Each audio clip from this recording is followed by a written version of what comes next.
अपना दोष अपने को दिखने लग जाए और प्रायश्चित हो तो दोष लंबा समय नहीं टिकता है। और जहाँ ब्रह्मवेता संत रहते हैं उस भूमि पर अगर अपने दोष का प्रायश्चित किया जाए तो शीघ्र ही क्षिप्रम भवति धर्मात्मा, वो आदमी क्षिप्र माना जल्दी से धर्मात्मा हो जाता है। આપણામાં ગમે એવા ઊંડા દોષ હોય, ગમે તેવા મહાનમાં મહાન દોષ અને પાપ હોય, પણ બ્રહ્મ ચર્ચા જ્યાં થતી હોય તે જગ્યા એ દોષ અને પાપને છોડવાનો સંકલ્પ કરે અને નિર્દોષ નારાયણને વાલ કરે, એ માણસ જલ્દીથી નિષ્પાપ અને નિર્દોષ નારાયણના અમૃતનો અધિકારી થઈ જાય છે. અપિ ચેત દુરાચારેભ્યો પાપેભ્ય પાપ કૃતમ સર્વ જ્ઞાન પલ્લવેન વ્રજીનમ સમતરિષસ. એ અર્જુન, તું પાપીથી પાપી, દુરાચારીથી મહાદુરાચારી હો, પ્રિય પ્રિયતર પ્રિયતમ, એમ પાપી અને પાપ કૃતમ મહાપાપી, પાપીનામ શ્રોમણી એવો પણ કોઈ આત્મા હોય, પણ જો જ્ઞાનના માર્ગમાં આવી ગયો, સત્સંગમાં આવી ગયો હોય, પછી એ પાપી પોતાને પાપી નહીં માને. સત્સંગનો પ્રસાદ એને અડી ગયો પછી એના પાપ પલાયન થઈ જશે. લાકડાનો 1000 મણનો ઢગલો હોય અને દેવતા તમારો પાશેર હોય, પણ વ્યવસ્થિત જરા ફૂંકે રાખો તો 1000 મણ લાકડાનો શો પ્રભાવ पाशेर देवता आगड़. अग्नि तो पाव भर है, पाव भर कोल से है, पाव भर अग्नि का सामान है, पाव भर केरोसिन है, लेकिन हजारों मन लकड़ियों को जला सकता है.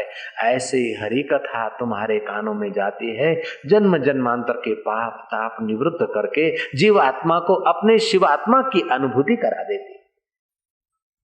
इसलिए कबीर जी बोलते हैं कि कबीरा साधु दर्शन दिन में कीजिए कई बार.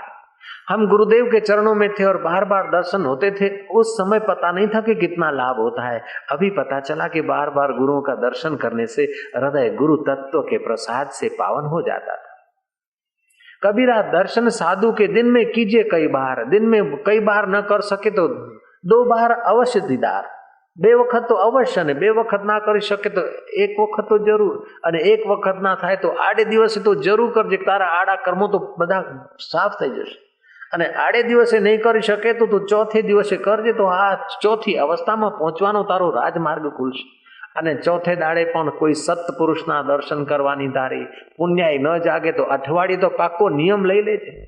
અને જો અઠવાડિયે પણ આત્મરામી સંતોના વચન સાંભળવાનું સૌભાગ્ય ના હોય ને આટલું બધું ફૂટી નીકળ્યું હોય તો કમ સે કમ મહિનામાં 1 વાર તો સંત દીદાર અવશ્ય કરજે. મહારાજ એકનાથજી આપના દીદાર કરવા આવું છું, દર્શન કરવા આવું છું અને વચનો સાંભળું છું.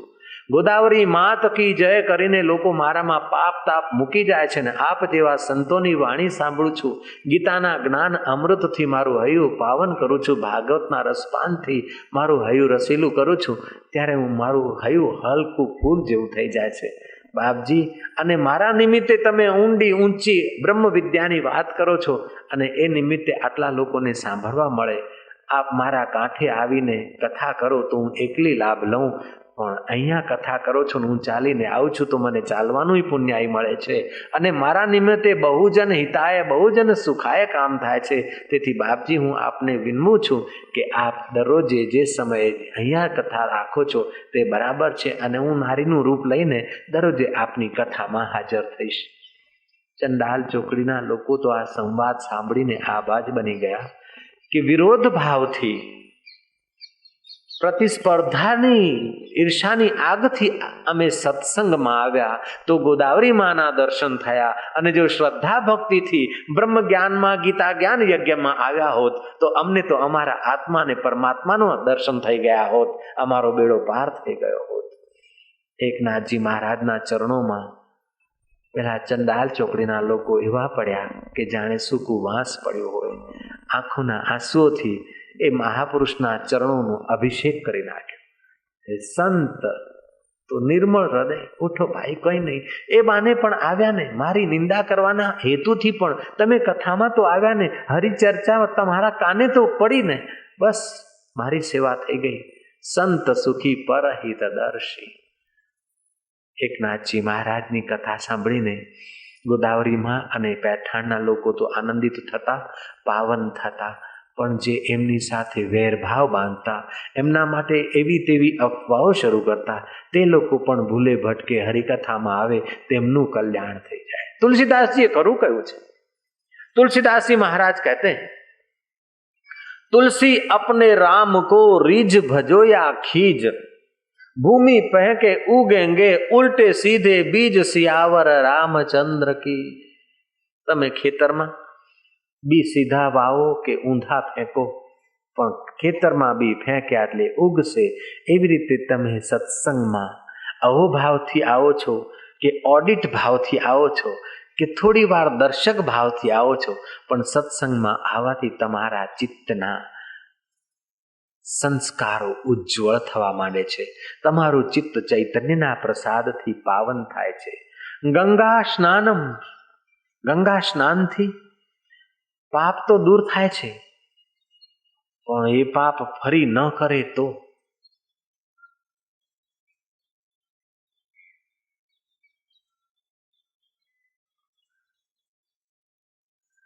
ગંગામાં સ્નાન કરવાની વિધિ છે।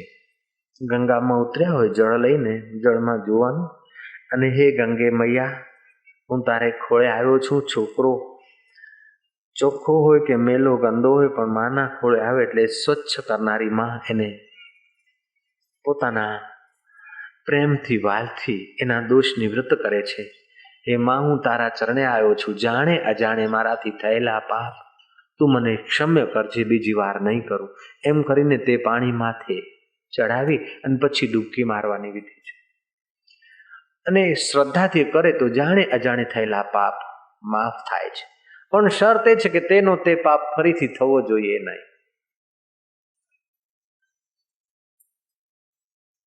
અને ગંગા પાપ નિવૃત્ત કરે છે, શશી તાપ નિવૃત્ત કરે છે, અને કલ્પવૃક્ષ દરિદ્રતા દૂર કરે છે। પણ સત્સંગ મળી જાય તો પાપ, તાપ અને હૃદયની દરિદ્રતા કાયમના માટે દૂર થઈ જાય છે। ગંગા પાપમ શશી તાપમ દૈન્યમ કલ્પ તરુસ તથા પાપમ તાપમ દૈન્યમ ચ જ્ઞંતિ સંતો મહાશયા। ગંગામાં સ્નાન કરીએ તો આપણું શરીર ઠંડુ થાય, શીતળ થાય, પરસેવો વરસેવો ધોવાય, પણ હૃદયનો અહમ ધોવાય નહીં જલ્દીથી। આવી જાય કે હું તો પવિત્ર થયો છું, હવે તો હું નાહ્યો છું, ગંગા નાહ્યો છું, તીર્થ કરીને આવ્યો છું। એક લોક કથા છે, રામો અને રત્નો બે ભગતજી હતા। ભગતજી તે તીર્થયાત્રા કરવા ગયા।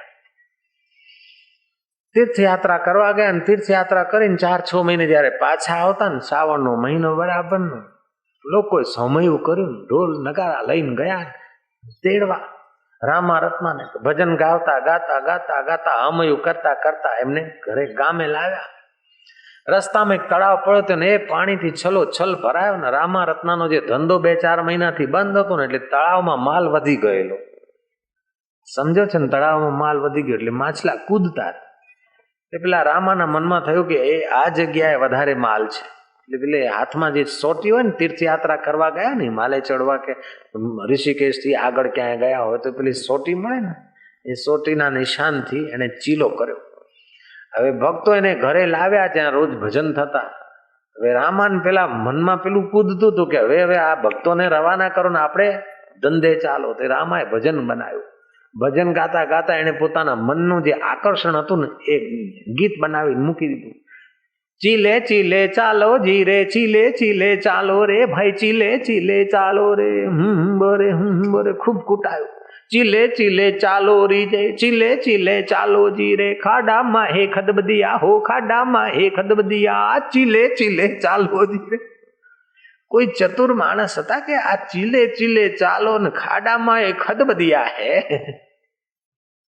આ કઈક ભજન એ કડીઓ બેસતી નથી। આ કઈ ગંગા સ્નાન કરીને આવ્યા હોય ને, યમુના નહીને આવ્યા હોય, કાશી જઈને આવ્યો, એમાં કઈ ચીલે ચીલે ચાલો જી રે, ખાડામાં એ ખદબદિયા, એનો અર્થ સમજાય નહીં।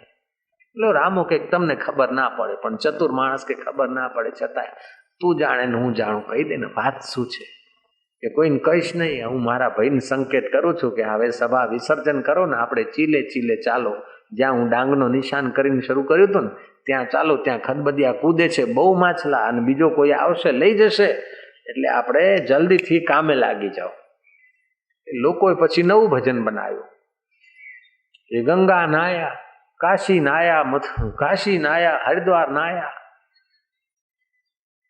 નાયા કુંભનો મેળો, નાને દીવે થાય દિવાળી, મોટે દીવે હોળી, રામો રત્નો ગંગા નાયા, રહ્યા કોળીના કોળી રે, ચીલે ચીલે ગંગા નાયા તોય શું, યમુના નાયા તોય શું, ને કુંભ નાયા તોય શું, પણ અહીંયામાં તો આકર્ષણ પેલા માછલાઓનું રહ્યું કે. એવી રીતે માણસના ચિત્તમાં સંસારના સુખનું જે આકર્ષણ છે, અહમ પોષવાનું આકર્ષણ જે છે, એ ગમે એટલો સાહેબ થઈ જાય, ગમે એવો શેઠ થઈ જાય, ને ગમે એવો સુખ સાધન સંપન્ન થઈ જાય, છતાં એને હજી કાંઈક જોઈએ, હજી કાંઈક જોઈએ. ખપે ખપે ખપે ખપેમાં આખું જીવન ખપી જાય છે. જીવન જીવાનું ઢંગ સત્સંગ વિના સાંપડતો નથી. આખી દુનિયાની સત્તા હોય, આખી દુનિયાનું સૌંદર્ય એક માણસની પાસે હોય, અને એક મોટું બળ હોય શરીરનું, પણ જો સત્સંગ નથી ને તો એને પૂર્ણ સુખી કહી શકાય નહીં. એનું દુર્ભાગ્ય એના ઊંડાણમાં છુપાયેલું છે.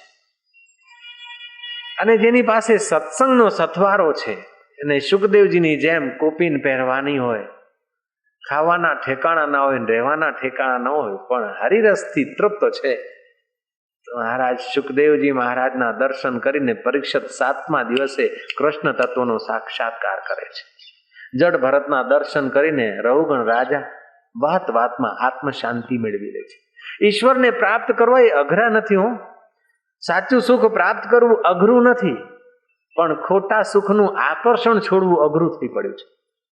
ખોટી સમજ છોડવાનું અઘરું થઈ પડ્યું છે. સાચી સમજ લેવી અઘરી નથી, પણ ખોટી સમજ છોડવી અઘરી થઈ પડી છે. યોગ વશિષ્ઠ મહારામાયણમાં આવે છે કે રામચંદ્રજી, જીવને બાલ્યાવસ્થામાં જો આત્મજ્ઞાનના સંસ્કાર આપવામાં આવે તો જલ્દીથી સંસાર સાગરથી પાર થઈ શકે. તિલકજી કહે છે કે ભગવદ્ ગીતા જેવું ગ્રંથ, વ્યવહાર જીવન જીવવાની કળા શીખવતો ગ્રંથ,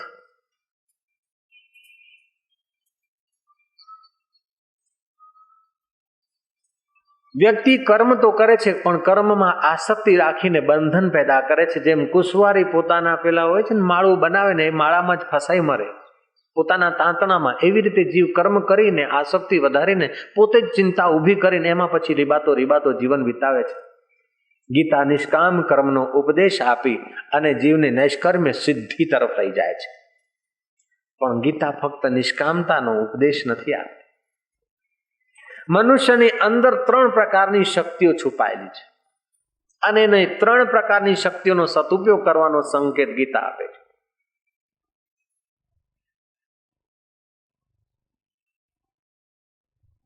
કરવાની શક્તિ, કરને કી શક્તિ.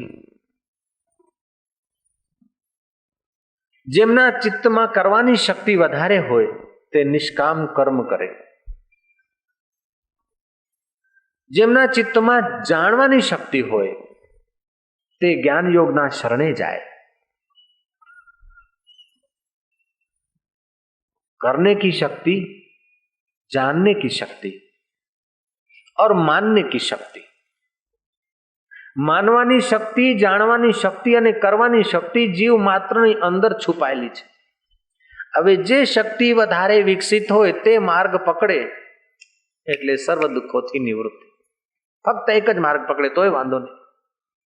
કરવાની શક્તિ છે તો એવું કરો કે જ્યાંથી કરવાનું સ્ફૂર્ણ થાય છે ત્યાંના દર્શન થવા લાગે. करने की शक्ति तो ऐसा करो कि जिससे किया जाए उसकी याद आ जाए. जो कुछ किया जाए उसी के निमित्त किया जाए.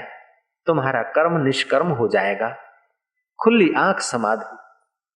सदा समाधि संत की आठों पहर आनंद. अकल मता कोई उपजा गिने इंद्र को रंग. एवी अकल उत्पन्न थशे, एवी ब्रह्म रसनी एक अनोखी सरिता वહેશે કે તમે તો નાહીને નિહાલ થશો, પણ તમારી નિગાહોથી જે લોકો નાશે ને એ પણ ખુશહાલ થવા માંગશે. કરવાની શક્તિ, માનવાની શક્તિ અને જાણવાની શક્તિ. કરવાની શક્તિ વધારે હોય તો નિષ્કામ કર્મનો અધિકારી છે. જાણવાની જિજ્ઞાસા વધારે હોય તો જ્ઞાન યોગનો અધિકારી છે. અને માનવાની શક્તિ વધારે હોય તો ભક્તિ યોગનો અધિકારી છે. विश्वास ईश्वर के लिए, कर्म संसार के लिए और ज्ञान अपने स्व को जानने के लिए. કઈ જાણવાની ઈચ્છા થાય ત્યારે પ્રશ્ન કરો કે જેનાથી જાણવાની ઈચ્છા થાય એને જાણી લો એટલે નિરાશ. જેનાથી કરવાની શક્તિ આવે છે એના નિમિત્તે કર્મ કરું એટલે કર્મ બંધનથી છૂટો. માનો છો, રૂપિયાને માનો છો, મકાનને માનો છો. સિગરેટ લોકો પીએ છે, બીડી સિગરેટ. એ લોકો એમ માને છે કે સિગરેટ પીવાથી મજા આવે છે.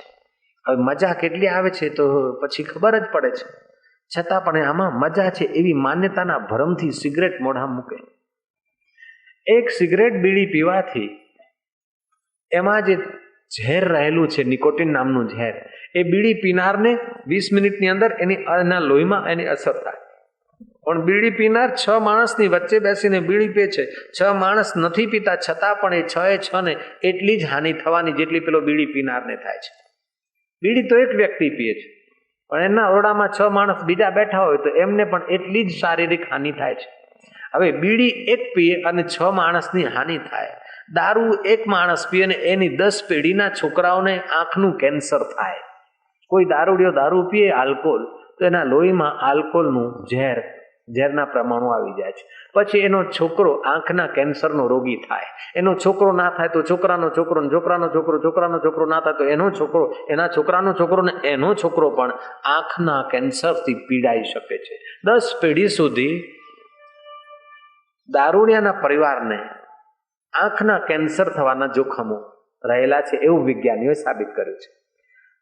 હવે બાટલીની શરાબ પીનાર 10 પેઢી બરબાદ કરી શકે છે તો રામ નામની મધુર અમૃત ધારામાં નહાનાર જો 21 પેઢીનો ઉદ્ધાર કરે એમાં શું આશ્ચર્ય છે?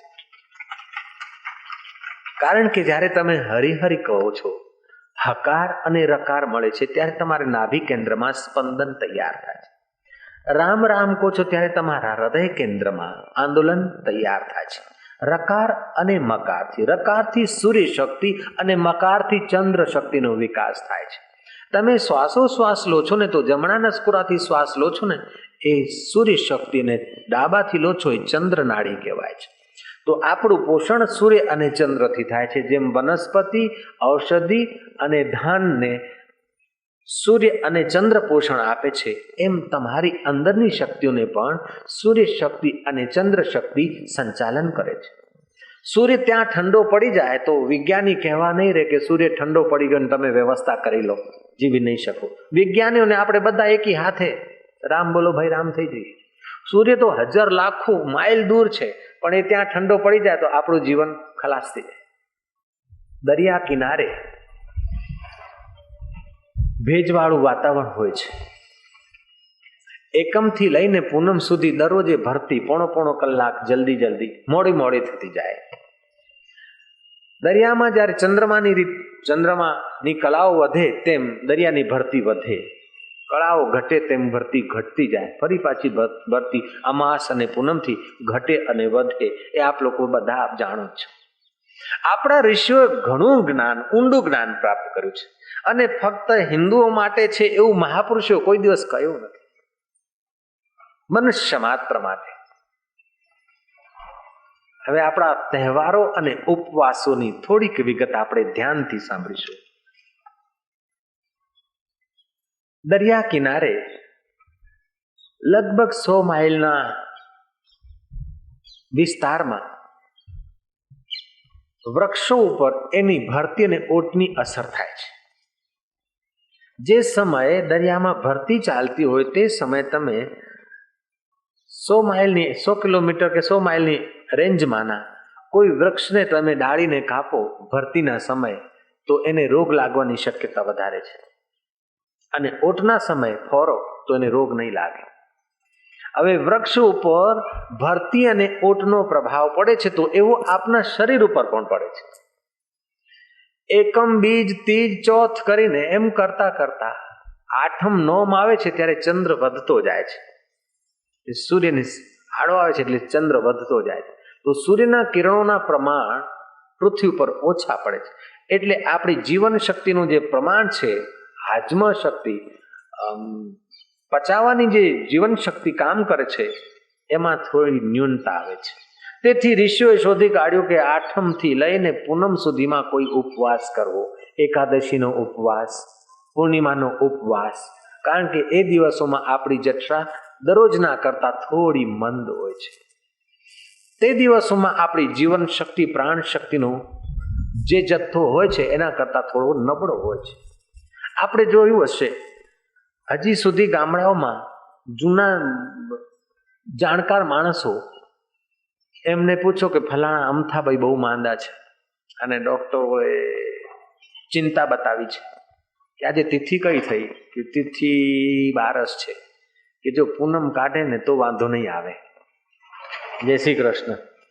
પૂનમ કાઢી લેશે ને તો વાંધો નહીં આવે, પણ ભગવાન પૂનમ સુધી આ પૂનમ જો ખેંચી જાય ને તો એ જીવન શક્તિ જેમની નબળી પડેલી છે, અને પૂનમ ખેંચી જાય ને તો વળી પાછું ખેંચી જશે ને પૂનમ આવા જે વૃદ્ધો છે ને જેમની જીવન શક્તિ કમજોર છે, એવા લોકોની મૃત્યુ તેવા દિવસોમાં વધારે પ્રમાણમાં થાય છે. તો માનવું પડશે કે એકાદશીથી પૂનમ સુધીના દિવસોમાં આપણી પાચન શક્તિ અને રોગ પ્રતિકારક શક્તિ નબળી હોય છે. જય શ્રી કૃષ્ણ. તે દિવસોમાં આપણે વ્રત કરીએ તો આપણી પાચન શક્તિ અને રોગ પ્રતિકારક શક્તિ ઉન્નત થાય, કારણ કે આપણે ભોજન કરીએ તો આપણું પ્રાણ અને મન નીચેના કેન્દ્રોમાં આવે છે, અને ઉપવાસ રાખીએ ત્યારે પ્રાણ અને મન ઉપરના કેન્દ્રોમાં આવે છે. એટલે માનસિક બળ વધે, બૌદ્ધિક બળ વધે, તો શરીરને આપણે આપણા સંકલ્પથી પણ અનુકૂળ બનાવી શકીએ. આપણા ઋષિઓ કેટલું રિસર્ચ કર્યું છે. પૌરાણિક રીતે ભગવાન પુંડરીકાક્ષ દૈત્ય દાનવોની યુદ્ધમાં સજ્જનોનો પક્ષ ભગવાન લેતા હોય છે, અને દુર્જનોને સજા કરીને એમના દુષ્ટ કૃત્યોની જલ્દી ઇતિશ્રી થાય તે માટે એમને યમપુરે પહોંચાડતા હોય છે. ભગવાને દેવ દાનવના યુદ્ધમાં દેવોનો પક્ષ લઈને દાનવોને હરાવ્યા. પછી ભગવાન થાક્યા તે બદ્રિકા આશ્રમ તરફ ભગવાન વિશ્રાંતિ કરતા. ભગવાન તો સૂઈ ગયા ને એક દાનવ, ભગવાન આરામ કરે છે, ને એક દાનવ આવ્યો અને ભગવાન ઉપર પ્રહાર કરવા આવ્યો. ભગવાનના શરીરમાંથી એક દિવ્ય તેજ નીકળ્યું, અને એ તેજસ્વી કન્યાએ પેલાને વિમોહિત કરી દીધો. એ વિમોહિત દાનવ કે છે કે તું કોણ છે, ક્યાંથી આવી છે? કે હું કોણ છું, ક્યાંથી આવી છું એ તો મને ખબર નથી, પણ હવે મારી ઉંમર થઈ ગઈ છે, કે ઉંમર થઈ ગઈ છે તો ચાલ મારી સાથે લગ્ન કરવા. કે લગ્ન તો હું એની સાથે કરીશ કે જે મને હરાવે, મારી સાથે યુદ્ધ કરે. હવે એ મુઆ દાનવને ખબર નથી કે યુદ્ધ કરે ને હરાવે, મારી નાખે તો લગ્ન કોની સાથે કરશે, અને પોતે મરી ગયો તો લગ્ન શું કરશે?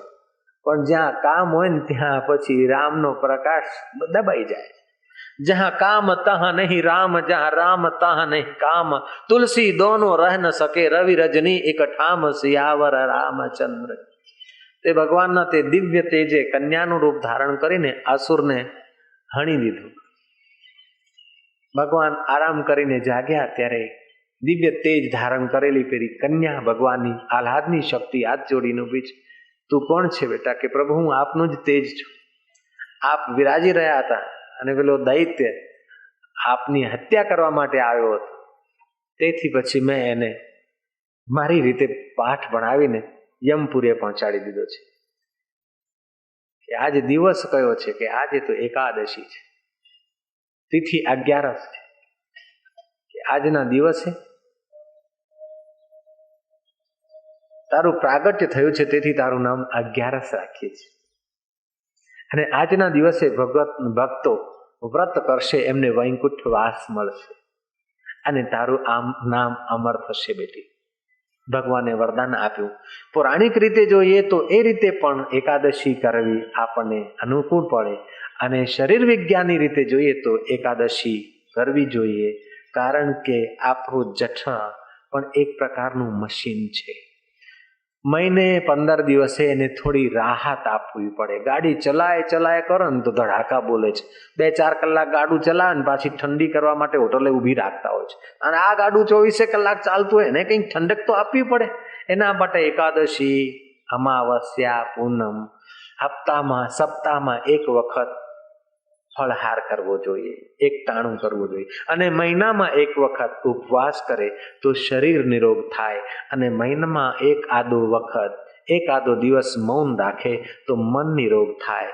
અને જીવનને જો દિવ્ય બનાવવું હોય તો વારંવાર સત્સંગના વિચારોને યાદ કરીને ડગલે ને પગલે પોતાની ઉન્નતિ સાધવાનો સંકલ્પ કરે તો એના માટે સંસાર તો નંદનવન થઈ જાય છે. Nothing is impossible, everything is possible. જેના હૃદયના ધબકારા બંધ પડવા માંડ્યા છે, જેનું લોહી ખોરું થઈ ગયું છે, જેની આંખોનું તેજ હણાઈ ગયું છે, જે નિરાશાવાદી છે એને ભલે સૂરજ જૂનો લાગતો હોય પણ જેના લોહી તાજું છે, જેના હૈયાના ધબકારા ચાલે છે એના માટે તો સૂર્યનારાયણ નિત્ય નવા, દરરોજે રોજ ઉષાનો સૂર્ય બહુ ચમકતો. એવી રીતે જે નકારાત્મકવાદી છે એના માટે તો કથા કૃષ્ણની જૂની, ગીતા જૂની, રામાયણ જૂનું, પણ જેના લોહીના ધબકારા ચાલે છે, જેના હૈયામાં હરિનો હર્ખ ઉભરાય છે એને તો વારંવાર ગીતાનો તે શ્લોક સાંભળવામાં આનંદ આવે. વિદ્વાનોએ ગીતા ઉપર લેખની ઉપાડી છે અને વિદ્વાનોના વિચારોનો કોઈ થા નથી. તો વિદ્વાનોના વિદ્વાન ભગવાન શ્રી કૃષ્ણની ગીતાનો ક્યાં અંત? લગભગ 900 પ્રકારની ટીકાઓ ભગવદ્ ગીતા ઉપર થઈ છે. માલવીજી કહે છે કે વિશ્વભરના તમામ ગ્રંથોમાં આ ભગવદ્ ગીતા એક અનેરો ગ્રંથ છે કે જેના ઉપર આટલી બધી ટીકાઓ, વ્યાખ્યાઓ થઈ છે, છતાં પણ એના મર્મ અને એના રહસ્યનો કોઈ પાર નથી. હજી પણ વિદ્વાનો એના ઉપર એના રહસ્યનું નવું વિશ્લેષણ કરતા વિવિધ ટીકાઓ અને વ્યાખ્યાઓ કરતા જાય છે. જેમ જેમ તમે ગીતાનું જ્ઞાન સાંભળો, જેમ જેમ તમે ગીતાનું અમૃત પાન કરો, એમ તમારી યોગ્યતા વધતી જાય. જેમ જેમ યોગ્યતા વધે તેમ એના અર્થ વિશેષ નીકળતા જાય. ગીતા ગ્રંથ માટે શ્રદ્ધા કરવી બરાબર છે, પણ ગીતા ગ્રંથ જ સર્વસ્વ છે એવી ગાંઠ વાળીએ તો આપણું જ્ઞાન સીમિત થઈ જાય. ગીતાનું જ્ઞાન પણ ઉપનિષદોના અમૃતથી આવ્યું છે. અને ઉપનિષદોનું અમૃત ભગવાન શ્રી કૃષ્ણએ 13 વર્ષ સુધી એકાંત વાસ કરીને અંતરમાં એક સરોવાર કર્યો છે. ઉપનિષદો જિજ્ઞાસુ માટે છે, બ્રહ્મસૂત્ર વિદ્વાનો માટે છે, અને ગીતા તો મનુષ્ય માત્ર માટે છે, પ્રાણી માત્રનું હિત કરે તેવી ગીતા છે. ગીતાનો એકાદ શ્લોક જો આત્મસાત થાય બેડો પાર થઈ જાય. 6થા અધ્યાયનો 1લો શ્લોક કહે છે, અનાશ્રિતા કર્મ ફલમ કાર્યમ કર્મ કરોતિ સંન્યાસી ચ યોગી ચ ન નિરાગ્નિ ચાકર્યા. આસક્તિથી રહિત કરવાની તો શક્તિ છે, પણ આપણે આસક્તિ કરીને કરીએ છીએ. એક બાઈ લોટ બાંધતી, લોટ જમવા માટે રોટલી કરે ને, લોટ બાંધ 4થે માળે. એવામાં છોકરાનો રોવાનો અવાજ આવ્યો એટલે બાઈ તો થોડી પૂરતી દોડતી આવી. મારા છોકરાને કોણે માર્યો? જોયું છે કે આ તો મારો છોકરો નથી, પડોશી કે એઠમું આ એમ કરીને પાછી ઉપર જતી રહી. મારો છે એટલે દોડતી આવી, પીડાઈ, પણ આપણો નથી. એ મોહ છે. પણ પડોશીનો છોકરો એ આપણો જ છોકરો છે. પોતાના છોકરાને સ્નેહ કરો, પણ પડોશીના છોકરાને એનાથી થોડું વધુ કરો, તમારું જ્ઞાન વ્યાપક થશે. પોતાના છોકરાને વાલ કરો, પણ પડોશીના કે દેરાણી જેઠાણીના છોકરાને એના કરતા થોડો સવાયો વાલ કરો, તમારા મોહપાશ ઢીલા થશે. પોતાના દેહને પાલો, પોષો, ખવડાવો, નવરાવો, પણ પોતાથી જે નીચા છે એમના દેહનો પણ થોડો ખ્યાલ કરો, તમારી વૃત્તિ વ્યાપક થશે. શ્રી રામચંદ્રજીનું આચરણ કેવું દિવ્ય છે. જે મહાપુરુષો છે એમની આગળ શ્રી રામચંદ્રજી વિનયથી, નમ્રતાથી વ્યવહાર કરે છે. જે બરાબરીના અમુક પુખ્ત વયના છે, સમજુ છે, એમની સાથે શ્રી રામચંદ્રજી સ્નેહ ભર્યો વ્યવહાર કરે છે. પણ જેમની સમજણ ઓછી છે એમની સાથે રામચંદ્રજી દયાભાવથી વ્યવહાર કરે છે.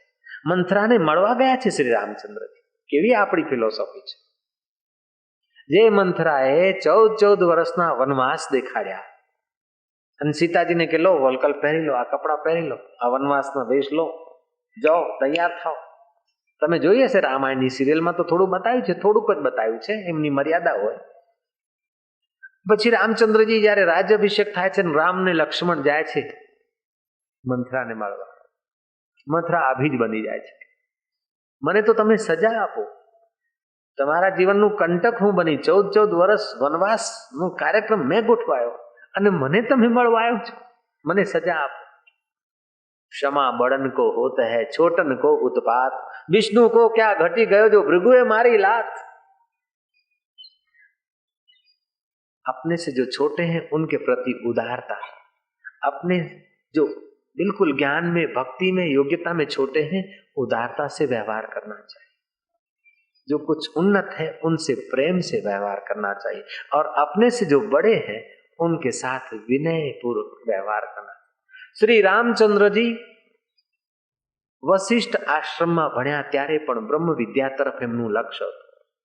ધનુર્વિદ્યા શીખવા ગયા ત્યારે પણ શ્રી રામચંદ્રજી એમાંથી સમય કાઢીને સાધુ પુરુષોનો સંગ કરતા હતા, સંત દર્શને જતા હતા ભગવાન રામચંદ્રજી. હવે અવતારી શ્રી રામને સંત દર્શન અને સત્સંગની આવશ્યકતા છે તો સાધારણ મનુષ્યને તો એના કરતા વધારે આવશ્યકતા છે. તંદુરસ્ત માણસને પણ થોડી ટોનિકની જરૂર પડે છે, તો જે નબળો છે એને તો અવારનવાર સત્સંગની ટોનિક જોઈએ જ. બહારની બધી ટોનિકો વાપરો પણ જો સત્સંગની ટોનિક નહીં મળે તો વીકનેસ રહેશે રહેશે ને રહેશે. કાળનો ભય રહેશે, અપયશનો ભય રહેશે, નિર્ધનતાનો ભય રહેશે, દરિદ્રતાનો ભય રહેશે, રોગનો ભય રહેશે. જ્યાં સુધી અવિદ્યા છે, જ્યાં સુધી આત્મ પ્રકાશ થયો નથી ત્યાં સુધી કોઈ ને કોઈ ભય તમને ડંખ માર્યા કરશે. તે ભયથી જો વિનિર્મુક્ત થવું હોય, નાનકજી કહે છે નિર્ભવ જપે સકલ ભવ મિટે, સંત કૃપાતે પ્રાણી છૂટે. निर्भय जपे सकल भव मिटे, संत कृपाते प्राणी छूटे. जेको जन्म मरण ते डरे, साधु जिना की शरणी पड़े. जेको अपना दुख मिटावे, साध जिना की सेवा पावे. जेने जन्म मरण थी बचवू होय ए साधु पुरुषोना शरणे जाए. जेने पोताना सर्वस्व दुख निवृत्त करवा होय ते संत पुरुषोनी सेवा करे तत्परता करवानी शक्ति छे. तो निष्काम करशो तो सेवा थई जशे. જાણવાની શક્તિ છે તો હું કોણ છું એને જાણવા માટે પ્રયત્ન કરશો ને તો તમારી જાણવાની શક્તિનો વિકાસ થઈ અને શક્તિદાતા સાથે તમે એક થઈ જશો. માનવાની શક્તિ છે તો તમે ઈશ્વરને માનો, તમારા અંતર્યામી દેવને માનો. એક પાણીના ટીપાથી મનુષ્ય બને છે ને મારું છે ને તારું છે, મારો બંગલો છે ને મારી ગાડી છે ને આ મારો પંથ છે ને આ મારી ઇજ્જત છે ને મારી આ ફેક્ટરી છે ને મારું દેશ છે ને આ મારો પરદેશ છે. એક પાણીના ટીપામાંથી માનવી પેદા થાય ને હસે, રોવે, નાચે, કૂદે, બેંક બેલેન્સ વધારે, દાન કરે, પુણ્ય કરે, દાન લે, મારું તારું છાપે, આમ વટ મારે, પાછું એ પાણીનું ટીપું રાખમાં મુઠ્ઠી રાખ થઈ જાય. આવી સતત લીલા ચાલુ છે છતાંય કાંઈ એક તણખલું ઘટતું નથી. એ વિશ્વેશ્વરનો કેવો ચમત્કાર કહેવાય. એક ભરવાડ હતો, ભરવાડ કોઈ બાપજીને જોઈને એને વંદન કર્યા કે બાપજી અભણ ભરવાડ છું, કાંઈ જાણતો નથી, કાંઈ જાણતો નથી, છતાંય માનવાની શક્તિ છે. જાણવાની શક્તિ નથી તો માનવાની શક્તિ છે, માનવાની શક્તિ નહીં તો કરવાની શક્તિ છે. ત્રણેયમાંથી કોઈ ને કોઈ શક્તિ વિશેષમાં હોય ને હોય. અને ત્રણેય શક્તિઓમાંથી કોઈ બી શક્તિ તમારી હોય એ શક્તિઓનો વિકાસ કરવાનો राजमार्ग, एनु नाम भगवत गीता. करने की शक्ति, मानने की शक्ति और जानने की शक्ति मनुष्य मात्र में है. હવે તમે કરવાની શક્તિ હોય તો કર્મ તો કરો છો, પણ કર્મ કરો એવી રીતે કે એ કર્મ તમારા માટે બંધન ન થાય. જાણવાની શક્તિ છે તો એવું કંઈ જાણો કે તમારા હૈયામાં હોળી નહીં પણ તમારા હૈયામાં હરિનો રસ પ્રકટ થાય. માનવાની શક્તિ છે તો દારૂને આને તેને શું માનો છો? એને માનો કે જેનાથી બધું મનાઈ રહ્યું છે. ફક્ત દિશા થોડી વ્યવસ્થિત મળી જાય ને બેડો પાર. મેં વિનંતી કરી હતી કે સારા વિચારો આવે છે પણ ટકતા નથી, ખોટા વિચારો કાઢી છે જતા નથી. એ પુરાણો સ્વભાવ છે. એ સ્વભાવને દૂર કરવા માટે ગોરખનાથજીએ નાથ સંપ્રદાયમાં યોગી પુરુષોએ થોડીક યુક્તિઓ દાખલ કરી અને યુક્તિથી કામ જલ્દી થઈ જાય. તમે આપણે ગાડીને કહો કે અંબેસેડર બા તું ચાલ, તારી આરતી કરી મારી માં, તું ચાલ, નહીં ચાલે. મને ચાવી ફેરો, એક્સિલેટર આપો, પછી ગેરમાં નાખો ને પછી કહેવાની જરૂર નથી, દોડ. હવે બા ઊભી રે, સામે સાયકલ વાળો છે મારી માળી રે, ઊભી રે, નહીં ઊભી રે, પણ બ્રેક ઉપર પગ મૂકો એટલે કાકા કઈને ઊભી રહેશે. સ્કૂટર, સાયકલ એ યુક્તિથી ચાલે. એવી રીતે તમારા મનવા ભાઈને બુદ્ધિ ભાઈને પણ યુક્તિથી ચલાવવા પડે. જય શ્રી કૃષ્ણ. કૃષ્ણ કનૈયા લાલ કી, રણછોડરાય. સવારે તમે ઊંઘમાંથી ઉઠો ને તો શ્રી કૃષ્ણનું ચિંતન કરીને એને વહાલ કરજો કે મારા વાલા, તારી ગીતાનું અમૃત અમને પીવા મળે છે ને પચે એવું કરજે, નહીં તો લડીશ તને. જય શ્રી કૃષ્ણ. કરવાની શક્તિ છે ને તો ઝઘડો કરો, પણ એની સાથે કરો ને. अगर प्यार करते हो तो कन्हैया को करो, दुल्हार करते हो तो उसको करो, और लड़ाई भी करना है तो उसको करो. उस बहाने उसका चिंतन हो जाएगा, तुम्हारी करने की शक्ति का विकास हो जाएगा. કોઈ સંત મહાત્માનું ચિત્ર હોય, કોઈ ઈષ્ટનું ચિત્ર હોય, પોતાના ઈષ્ટને કહો કે આ 5 દિવસ, હવે 4 દિવસ જ્ઞાન યજ્ઞના છે અને જ્ઞાન યજ્ઞ મારા જીવનમાં સાર્થક થાય, કે મારું જીવન ધન્ય થાય, દયા કરજો તમે. એમ વહાલ કરીને પછી તમે બિસ્તરાનો ત્યાગ કરો તો કેવું સારું. 2 મિનિટ તમે શાંત ભાવે બેસી રહો અને બંને હાથ જોઈને થોડો વહાલ કરીને પછી પથારીનો ત્યાગ કરો, તો એ તમારા માટે અઘરું છે કે નહીં? સહેલું છે. તો આવતીકાલથી દરરોજ એવું કરવાનું. જય શ્રી કૃષ્ણ. હવે થોડી વાર કીર્તન કરીએ. કરને કી શક્તિ તો કીર્તન કરો.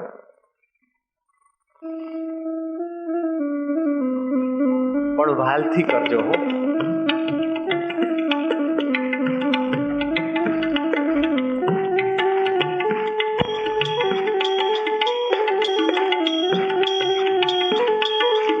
प्यार से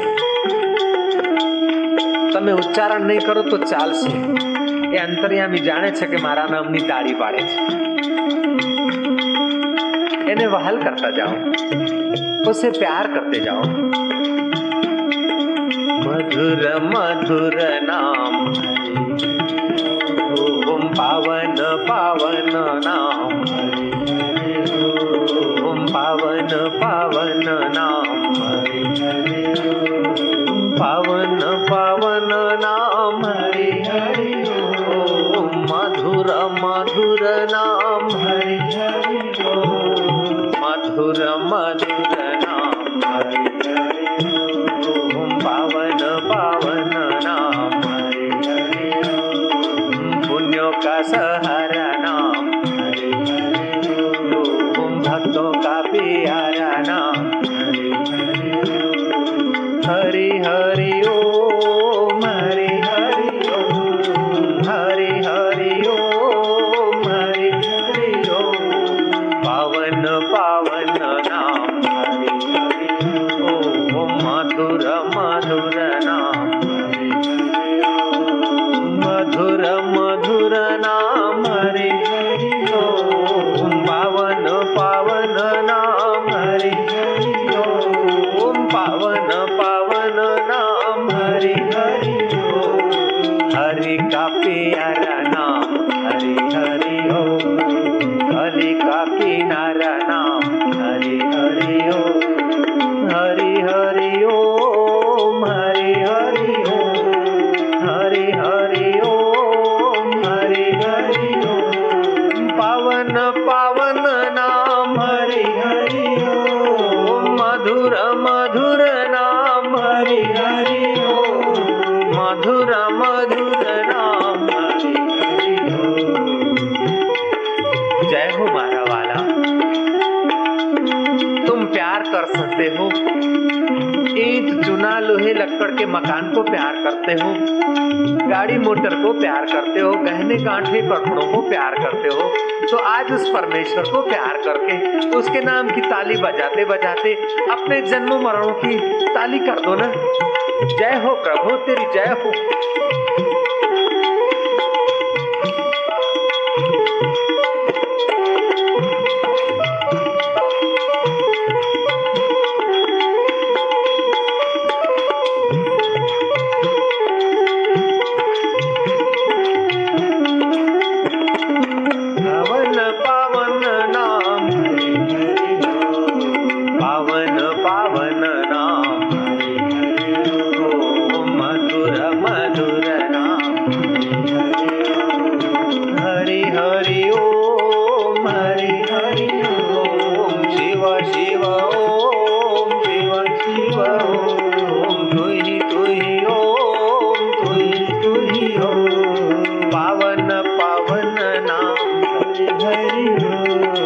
मधुर मधुर नाम हरि हरि ओम, दिलों का सहारा नाम हरि हरि ओम, पुण्यों का प्यारा नाम हरि हरि ओम, भक्तों का सहारा नाम हरि हरि ओम, पाप का विनाशक नाम हरि हरि ओम, हरि हरि ओम, हरि हरि ओम, हरि हरि ओम, हरि हरि ओम, हरि हरि ओम, हरि हरि ओम, पावन पावन नाम हरि हरि ओम, मधुर मधुर नाम हरि हरि ओम। जय हो मारा वाला, इन्हें बहाल करता जाओ, उसे प्यार करते जाना जो सचमुच में प्यारा है, उसे दुल्हार करते जाना जो हर दिल का दुल्हारा है।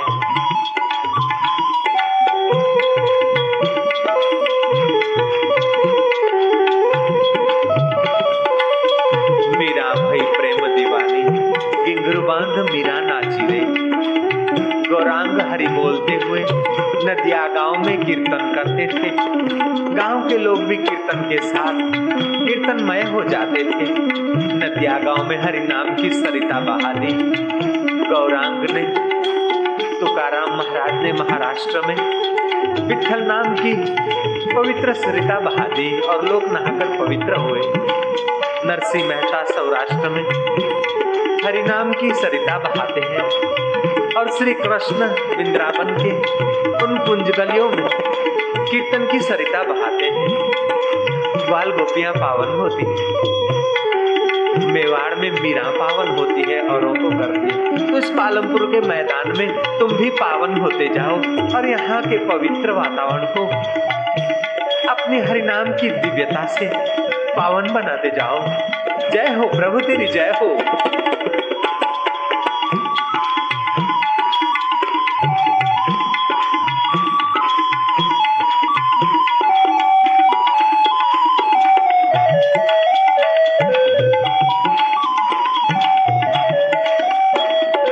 दिलों का सहारा नाम हरि हरि ओम, पुण्यों का प्यारा नाम हरि हरि ओम, सुखों का सहारा नाम हरि हरि ओम, हरि हरि ओम, हरि ओम, हरि हरि ओम, हरि हरि ओम, शिव शिव ओम, शिव शिव ओम, राम राम ओम, राम राम ओम, श्याम श्याम ओम, श्याम श्याम ओम, पावन पावन नाम हरि हरि ओम, मधुर मधुर नाम हरि हरि ओम, मधुर मधुर नाम हरि हरि ओम, पावन पावन नाम हरि हरि ओम, पावन पावन नाम हरि हरि ओम, पावन पावन नाम हरि हरि ओम, पावन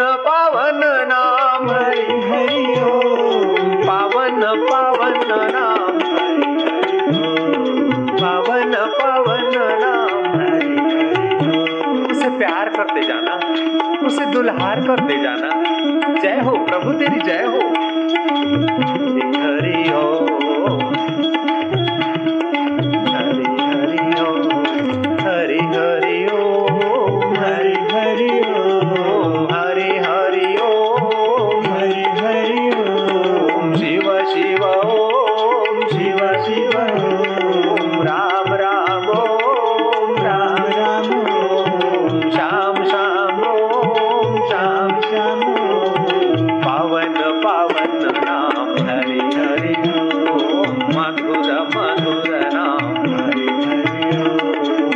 मधुर मधुर नाम बोलो हरि ओम। पावन पावन नाम प्यार से हरि ओम। पावन पावन नाम हरि हरि ओम। पावन पावन नाम हरि हरि ओम। मधुर मधुर नाम हरि हरि ओम। वाल्थी कहो प्यार से बोलो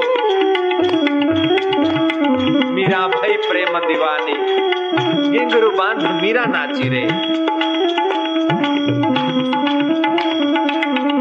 करने की शक्ति है तो प्यार उसको करो जो सचमुच में प्यारा है।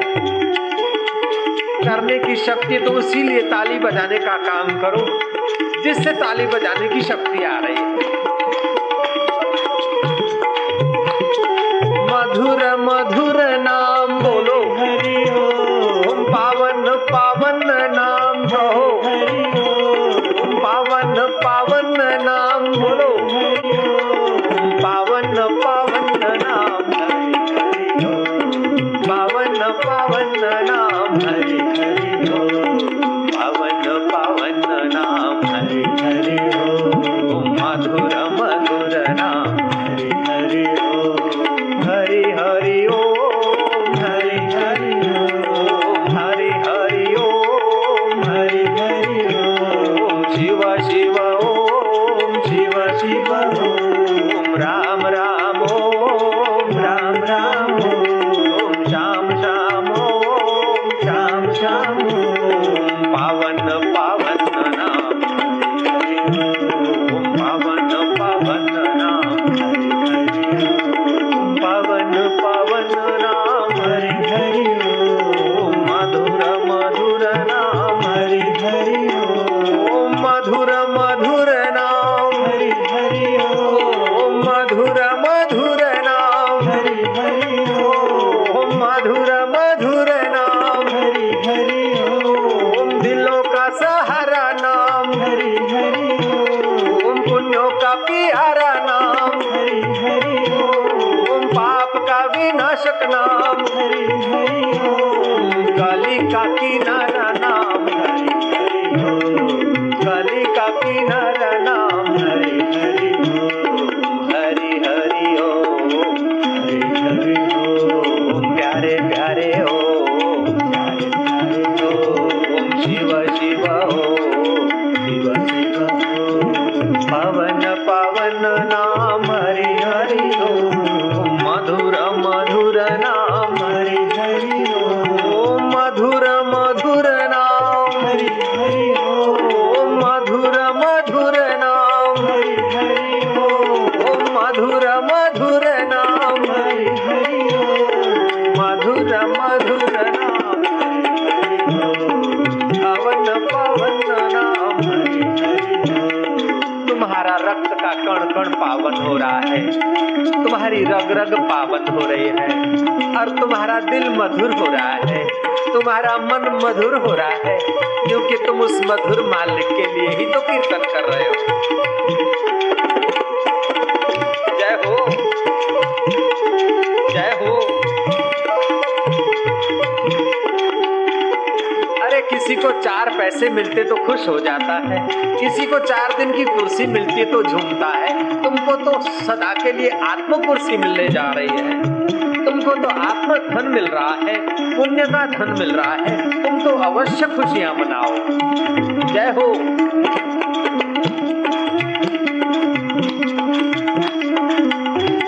ये भगवान के प्यारों की सभा है, हरि के दुलारों की महफिल है, राम के प्यारों की महफिल है। सिपाही हाथ ऊपर करता है तो शरणागति दूसरे सिपाही की लेता है, लेकिन भक्त हाथ ऊपर करता है तो भगवान की शरणागति स्वीकार करता है। मधुर मधुर नाम हरि हरि ओम। मधुर मधुर नाम हरि हरि ओम। मधुर मधुर नाम हरि हरि ओम। पावन पावन नाम हरि हरि ओम। पावन पावन नाम हरि हरि ओम। पावन पावन नाम हरि हरि ओम। पावन पावन नाम हरि हरि ओम। जय हो। जय तो उसकी बोलोगे बेड़ा पार तुम्हारा होगा, प्यार उसको करोगे कल्याण तुम्हारा होगा। हरि हरि बोल।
करने की शक्ति, पाने की शक्ति, करने की शक्ति, जानने की शक्ति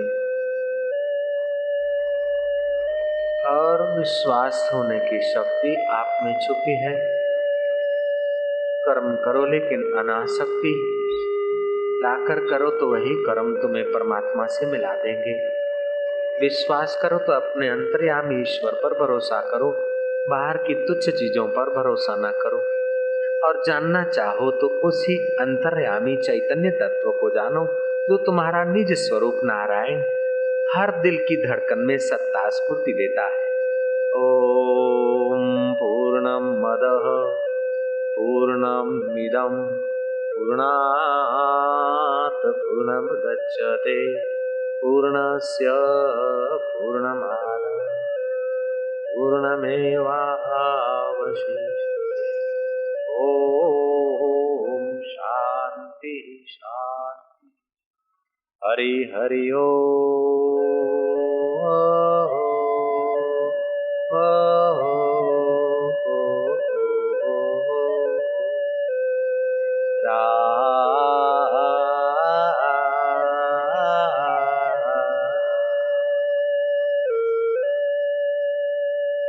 जिस भगवान ने तुम्हें ज्ञान यज्ञ में गीता अमृत पान करने के अवसर में सम्मिलित होने की प्रेरणा और स्फूर्णा दी, उस परमात्मा अंतर्यामी को, आपके हृदय में बसे हुए परमात्मा को प्रणाम कर।